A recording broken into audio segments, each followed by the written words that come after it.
Shabbat Shalom, everyone. Boy, I tell you, it's a hot mess in Virginia right now. I don't know what's going on. Now, there's three main issues in this. You have blackface, you have abortion, and then you have sexual accusations. Now, to start with the governor. Now, this guy was a pediatric neurologist as far as a medical background, particularly in the military. Now, he made some statements on abortion where he was saying if there's a severe abnormality in a fetus at the time of birth, that the child will be delivered, and then a decision will be made with the parents and the physicians about the situation with the child. Now, his statement seems a little vague. Some people are saying that it is talking about basically killing a child. Some people says that it isn't. I don't know, but to me, it's kind of questionable. It's kind of shaky. And he really wasn't against this, thankfully failed, late-term abortion bill in Virginia. And on his blackface situation, and I think if you look at the photo, he's basically what you would call, or what I would call, quote unquote, full body blackface. His story is very inconsistent, and I don't really find him that believable and credible.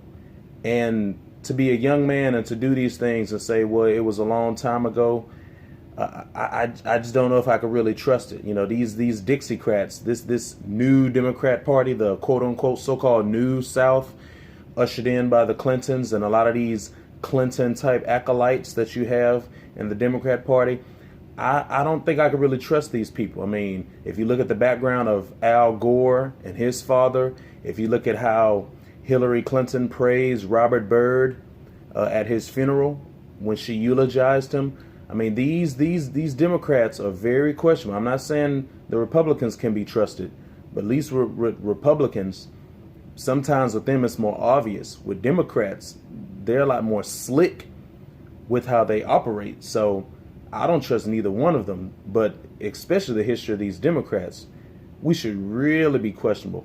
So when it comes to the governor, I think he should go. I think that he should resign. I don't really believe his statements about, or his explanations. I think he's very inconsistent. I think he's all over the place. And if you have an honest response, and if you give it every single time, if you tell the truth, your story should never have to change. If I were an investigator, and if you're interviewing a witness or a suspect many, many times, and their story keeps changing, like in situations they have, you would be very questionable about this individual. So I don't think that he could serve and stand as governor anymore. I think that he should go. And I agree with the Democrats who have been calling for his resignation. And for all these people who will come out and say, well, what about forgiveness? Look, just because you forgive someone, and I can forgive a lot of things, pretty much everything, because the Bible kind of commands you to forgive. But just because you forgive someone doesn't mean that your interaction or your relationship or your trust with someone should remain the same. You could forgive someone and not have to deal with them anymore. You can forgive someone and the nature of your relationship with them will change. You could forgive someone and then move on to a new possibility as far as how you handle them or how you interact with them.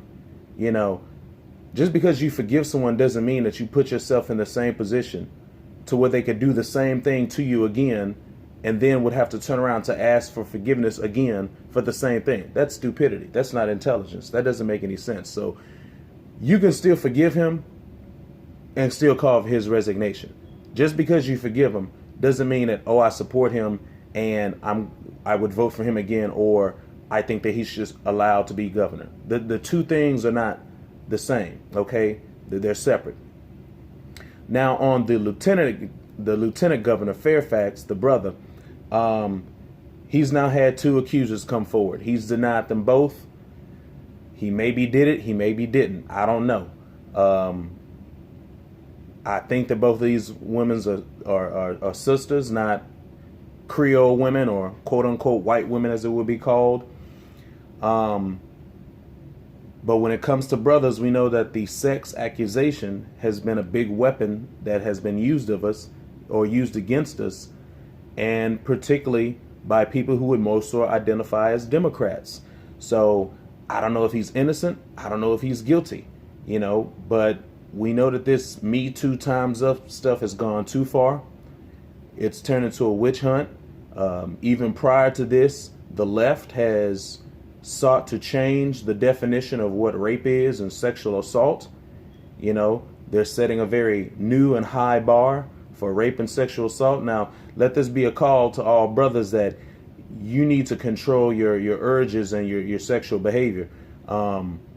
If you are not fornicating or committing adultery or whoremongering, then I'm not saying a woman can't still accuse you, but you're not going to put yourself in a position to be accused. If you're not behaving in a way that is sexually immoral, then these women aren't going to be able to come out as easily to accuse you. And especially if you have a motive to say, well, I wasn't there, or I was never involved with that woman, or I was never with her, how would I have had an opportunity to do so? Then it wouldn't be as easy, I'm going to say, for them to come against you. But who knows?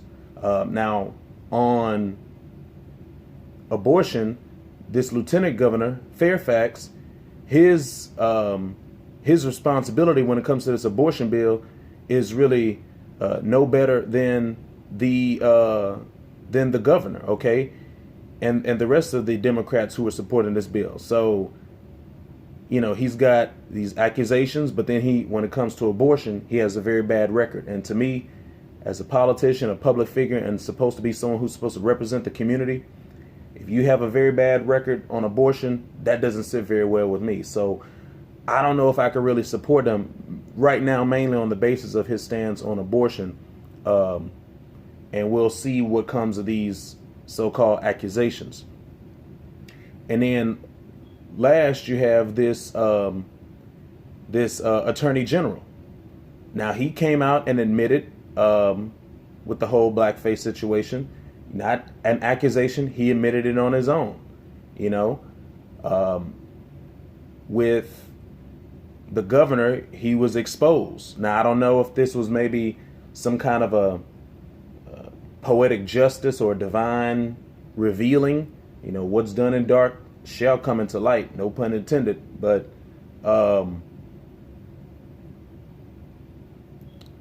with the governor, even though he was accused, he seems very suspect, highly suspect. With the attorney general, he wasn't accused of anything. He admitted it.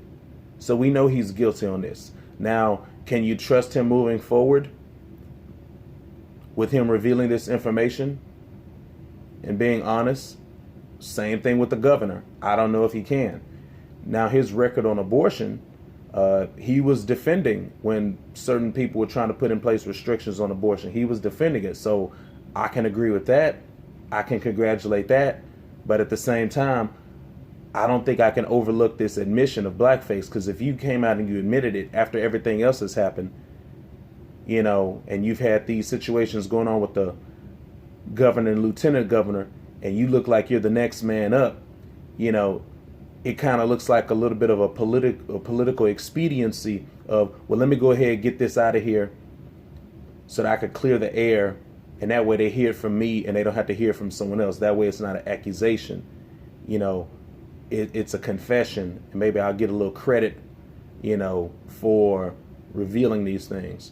So I don't think I can really trust this attorney general either when you look at his overall record. So in Virginia, you have governor, lieutenant governor, and attorney general. These are typically your top three officials within a state. All three of them are under the probe. I mean, what is going on in Virginia? I mean, this is crazy. This is absolutely crazy. And it almost seems like, well, the governor was exposed. The lieutenant governor would have been the next man up.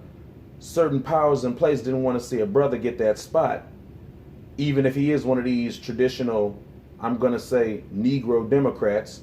And so then he gets exposed.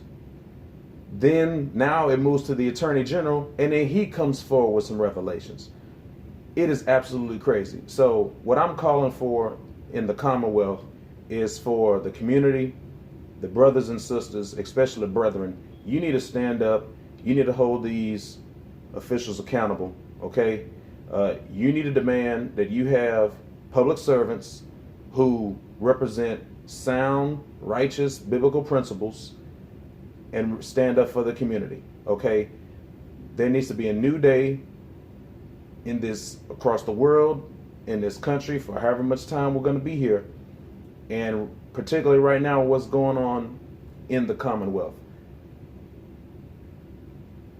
Everybody else is making noise.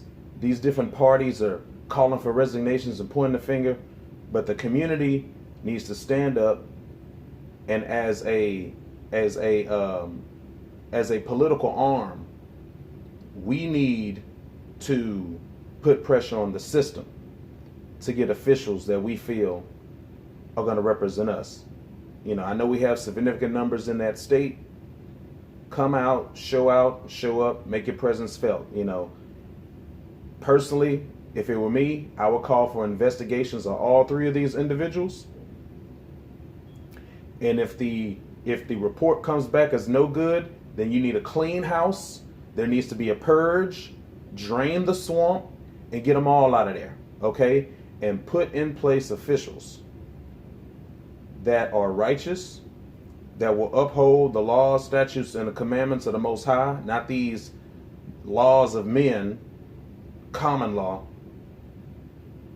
and that will stand up and represent the community. It's up to you, Virginia, to make sure that your needs are met and that the community is being served.